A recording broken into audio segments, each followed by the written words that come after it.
What is going on, everyone? My name's Andy. Welcome back to another FPL video, and today we're doing points predictions for game week 2. I'm going to quickly run you through how I did for game week 1 and then go through my 3 defenders, midfielders and forwards that I'm picking for points in game week 2. So no beating around the bush here. If you like the video, give it a like. If you're new around here, subscribe. Otherwise, we'll jump straight into it. So fair to say last week wasn't perfect. Looking at defenders, Trent Alexander-Arnold came in with assist. Obviously did concede with Pukki scoring at Norwich. Aki only 2 points that they conceded to Sheffield United, and Walker Peters the same, conceded to Villa.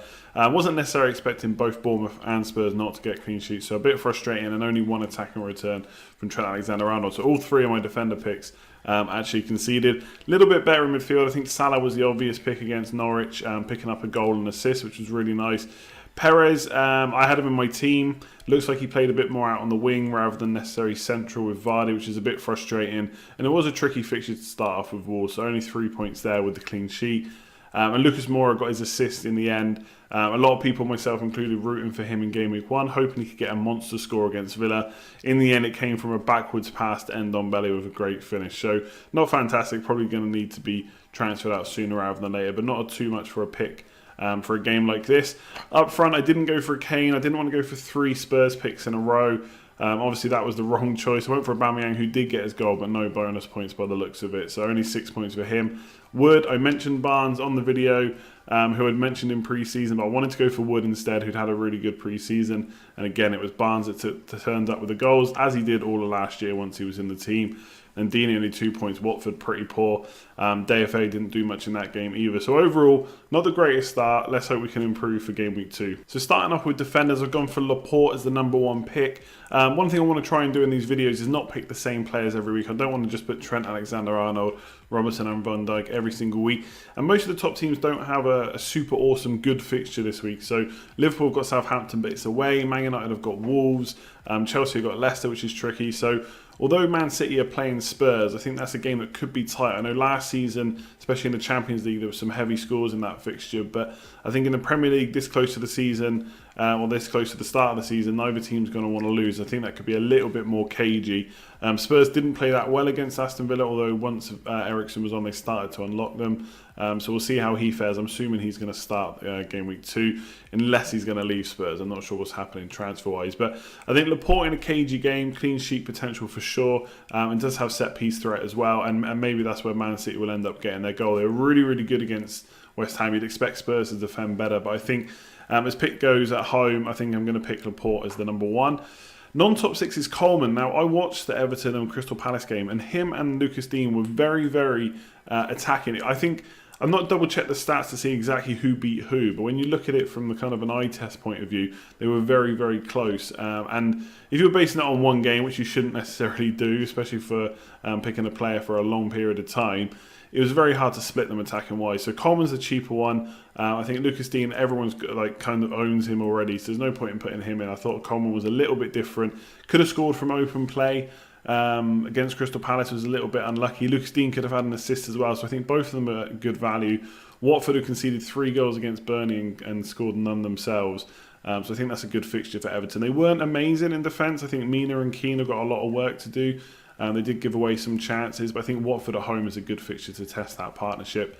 And then Lundstrom, everyone's favourite 4 million defender, but plays in midfield, so he did really well and picked up a bonus point in a 1-1 draw, getting no attacking returns, which bodes well for when they get a clean sheet. So I think against Crystal Palace, they were pretty poor in attack. I think Maya looked good and could have had some better, could have had a goal at least if he could finish better.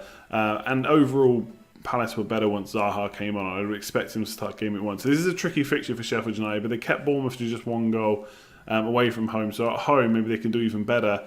So for less than 10%, I think he's a really good pick this week. I know a lot of people are looking at maybe playing him in their teams.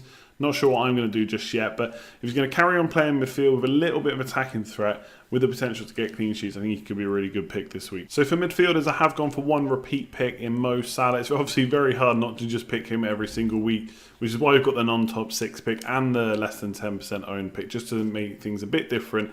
I have to repeat Salah this week. Playing Southampton away now. Obviously, Southampton were poor in game week 1.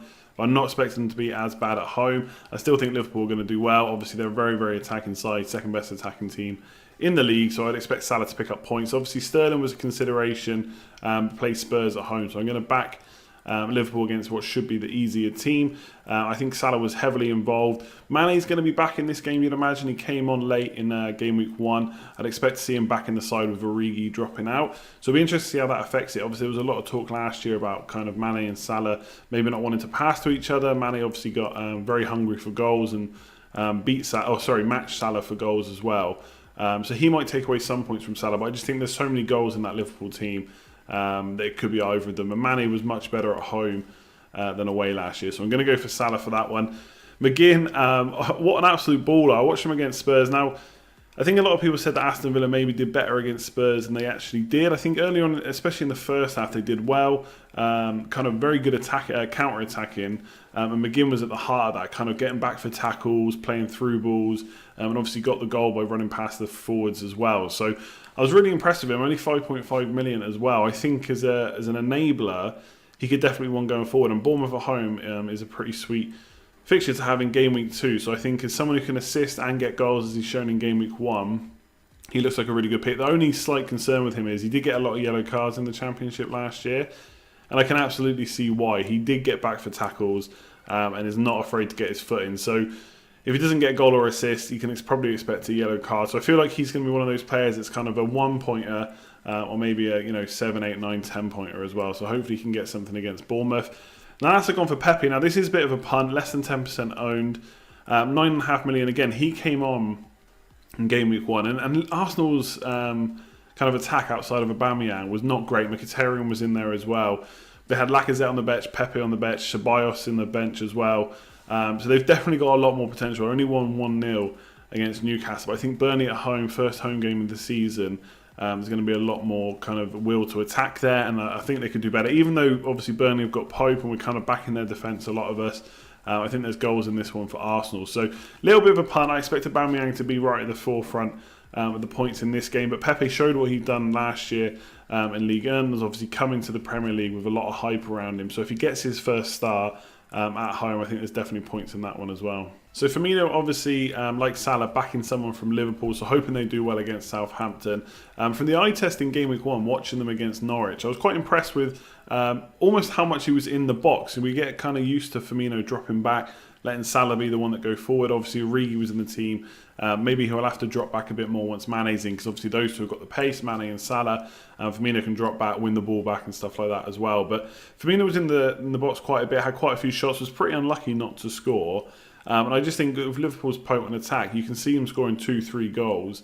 And it's not necessarily going to be Mane and Salah that get them all. So I think he can definitely chip in potentially with assists and shots as well. I think he had 4 shots in the first game, which is quite high up there for all attackers. So back in Firmino. Pukki, there was a load of hype around him. Obviously 29 goals, and I think it was 9 assists as well last year. And already off the mark against Liverpool of all teams. And I think a lot of people, when they watch Norwich, if they've not necessarily watched the Championship, which I haven't, I was pretty impressed. I was quite, I almost admired them that they wanted to play out from the back. Obviously, that's what a lot of teams do these days, but they're doing it against Liverpool, one of the best pressing teams in the Premier League, and they weren't afraid to do that. Obviously, they did concede 4 goals, but they conceded half the amount of shots that Aston Villa did, so defensively weren't awful. And going forward, they were looking for Pukki all the time, and I think once they found him, he showed what he can do. He can finish. So if they can do that against Newcastle, I think Newcastle at home is obviously a much different test to playing Liverpool away. So I think that's a good fixture for him. Already off the mark, I can see him getting another one and a little bit of a bandwagon starting as well. So Pukki is my non-top 6 pick, and then less than 10% own, I've gone for Abraham.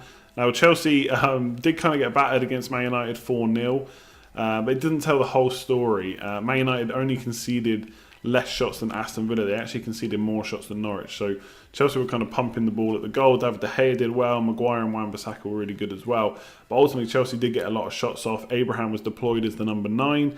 And although he came off for Giroud, I expect him to start the next game. I don't know if Lampard's going to start switching him around that early. So I think he'll start. Leicester at home is not an easy fixture, but for less than 10% owning that Chelsea team, can I see them going 2 games without getting a goal? No. And why would he not be the one at the heart of that? So we might see Pulisic start as well. He didn't start in game week 1. And that will definitely help Chelsea out, so he can be a bit more of a creator. Pedro played well as well. So I think if they can get the ball to Abraham more and he's more central and kind of in the box a bit more, instead of necessarily always holding the ball up, then I think he could do well against Leicester. Probably not going to be someone to get 2 or 3 goals.